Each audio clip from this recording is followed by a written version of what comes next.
De tal manera que la palabra de Dios me empezó a hacer que me descubriera realmente como yo soy. Y la palabra de Dios no tiene el propósito de descubrirte para avergonzarte.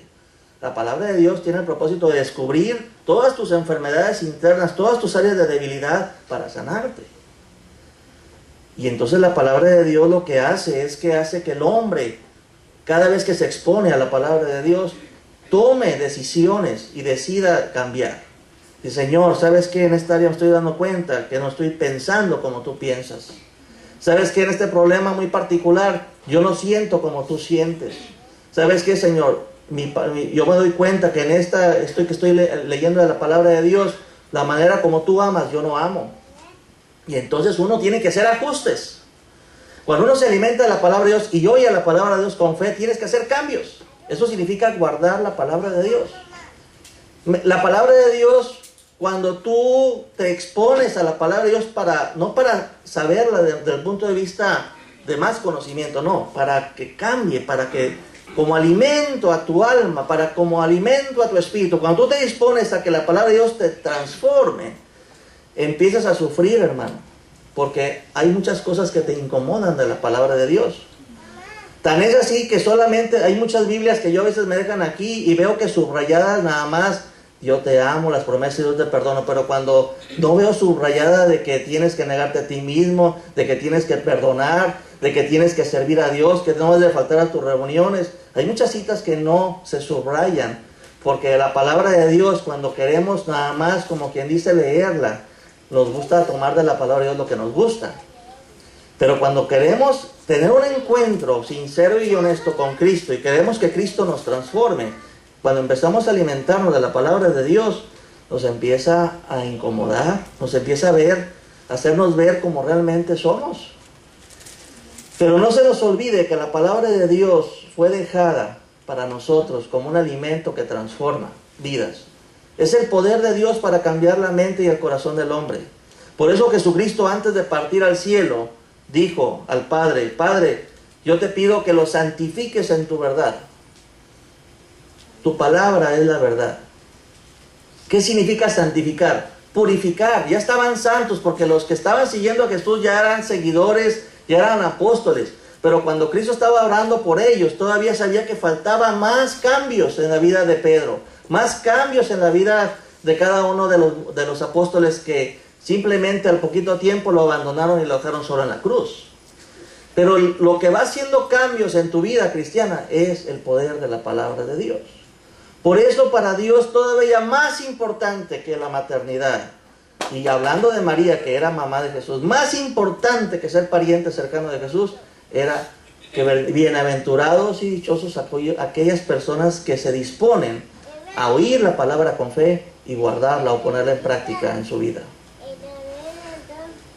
Yo les decía que en el tiempo que llevo yo conociendo de la palabra de Dios y compartiendo la palabra de Dios con muchas personas, yo me he dado cuenta de que muchas de las caídas que tenemos los cristianos, como cristianos, es porque nosotros le hacemos más caso a la palabra de Satanás, le hacemos más caso a la palabra del mundo que a la palabra de Dios. Muchas veces la persona va caminando bien y de repente donde se da de golpes y se da de tropezones es porque empieza a hacerle más caso a la voz interior que tiene, que es el enemigo. Y le dice Satanás: no, hombre, ¿para qué te esfuerzas? No, hombre, ¿para qué diezmas? No, ¿para qué vienes a la iglesia? No, ¿para qué perdonas y va a volver a hacer lo mismo? Y empieza Satanás a meterte ideas que hasta Satanás te habla hasta del mismo tono que tú tienes. Y Satanás empieza a transmitirte, como a Jesús, empieza a tentarte. Jesús: mira, pues yo te voy a dar todos estos pueblos, todos los reinos de esa tierra si tú postrado me adorares. Eso es la palabra de Satanás. Y la batalla más importante que tiene el cristiano generalmente es en su propia mente, en su interior. Dentro de ti a veces hay una división. Una parte que te dice que hagas las cosas conforme a la palabra de Dios, y hay otra voz que te dice que hagas las cosas conforme a tu voluntad o a la voz de Satanás, o a como el mundo lo hace. Y las principales caídas del cristiano es cuando nosotros creemos creemos y obramos y guardamos la palabra del hombre o la palabra del mundo o la palabra de Satanás y no la palabra de Dios. Muchas veces el hombre cristiano es engañado y la mujer cristiana es engañada porque le hacemos caso a la voz y no nos detenemos ni tantito para decir, a ver, Luis, esta voz que viene, este consejo que estás tú queriendo hacer de tu vida, ¿de qué origen viene? ¿Viene de Dios? ¿Esto que estoy pensando va conforme a la palabra de Dios? Esto que estoy pensando, ¿de dónde viene esa fuente? ¿De qué fuente? ¿De mi yo, que no me quiero morir a mí mismo? ¿Del diablo que me habla igual con mi mismo tono y me dice, Luis, hombre, ¿para qué estás tonteando? ¿Qué cosas tantito? Ándale, hazlo, no pasa nada, nadie te va a ver. Además todo lo hace, nadie es perfecto. Y empiezas a escuchar una voz y esa voz a veces tú te apropias de ella como que es tuya y entonces menosprecias la palabra de Dios y actúas conforme a eso. Y entonces lo que pasa es que caes y después cuando caes te das cuenta de que fuiste engañado. Muchos de nosotros, hermanos, hemos caído en pecados graves, ya como cristianos, porque menospreciamos la palabra de Dios. Porque no nos alimentamos de la palabra de Dios y porque no tenemos el valor de decirle, apártate de mí, Satanás. Escrito está, y decirle, porque la palabra de Dios dice esto. Nosotros no tenemos ese empuje como Jesús que tuvo cuando fue tentado en el desierto. Nuestro Señor Jesucristo no discutía con Satanás, escuchaba las tentaciones de Satanás, pero siempre rebatía los argumentos que estaban en su interior con lo que decía la palabra de Dios y decía, escrito está, solo al Señor adorarás. Escrito está, no tentarás al Señor tu Dios. Y escrito está, y así el Señor Jesús nos enseña a que por eso mismo a la palabra de Dios se le llama la espada del Espíritu. La palabra de Dios es lo único que tenemos para luchar contra todo argumento que se levanta con altivez contra la palabra de Dios. Y no usamos la espada del Espíritu. Cuando tenemos luchas y pruebas y cuando estamos pasando por tribulaciones y tentaciones, no invocamos al Espíritu Santo para que nos diga, Espíritu Santo, dame una espada con que defenderme, porque estoy usando el escudo de la fe, pero el escudo es para defenderme de los dardos del enemigo, pero ya me cansé de que me está dando lata el enemigo, pero no tengo nada con qué defenderme. O sea, en otras palabras, es como los partidos de fútbol de México, que cuando le tienen miedo a Alemania, todo el tiempo se la pasan a la defensiva.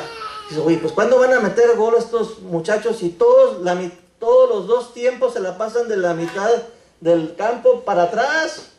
No hay ningún delantero de la mitad de media cancha para adelante, todos están a la defensiva. ¿Cuándo van a meter gol? Nunca. Así somos los cristianos, estamos siempre a la defensiva con el escudo de la fe y la oración, pero no usamos la palabra de Dios como la espada del Espíritu. Nunca vamos a meterle gol al enemigo. Entonces tenemos que nosotros aprender a luchar. Y todas las pruebas y todas las luchas que usted tiene que aprender a decir no en el nombre de Cristo. No vas a poder. Todo lo puedo en Cristo que me fortalece. Escrito está que todo lo puedo en Cristo que me fortalece. Tienes que aprender la palabra de Dios. Tienes que memorizar porciones de la Escritura para que en el momento de la prueba el Espíritu Santo te lo dé ese lema, esa palabra tuya para poderle defender. No nada más defender de los golpes, sino darle espadazos y decirle, apártate de mí, pensamiento inicuo, porque la palabra de Dios dice esto. No voy a ceder, y tú mismo decírselo a tu alma, no voy a ceder a esto porque la palabra de Dios me dice esto. Eso es lo que tenemos que hacer. Porque muchos tenemos mucho conocimiento, pero en la hora de la prueba se nos borra el cassette porque no invocamos al Espíritu Santo de Dios. Y amado Espíritu Santo, ayúdame. Quiero decirles, hermanos, que Cristo tuvo victorias en el desierto porque iba lleno del Espíritu Santo al desierto. Dice la palabra de Dios que antes de ir al desierto, Jesucristo fue lleno del Espíritu Santo y el Espíritu Santo lo llevó al desierto para ser tentado. Entonces nosotros tenemos la necesidad de estar llenos del Espíritu Santo de Dios. No es un lujo, no es una opción, es una necesidad. Pero ¿cómo voy a llenarme del Espíritu Santo de Dios si no me vacío de mí mismo? Si mi vaso está como este. ¿Cómo voy a llenar esto de Dios si mi vaso está medio lleno de mí mismo?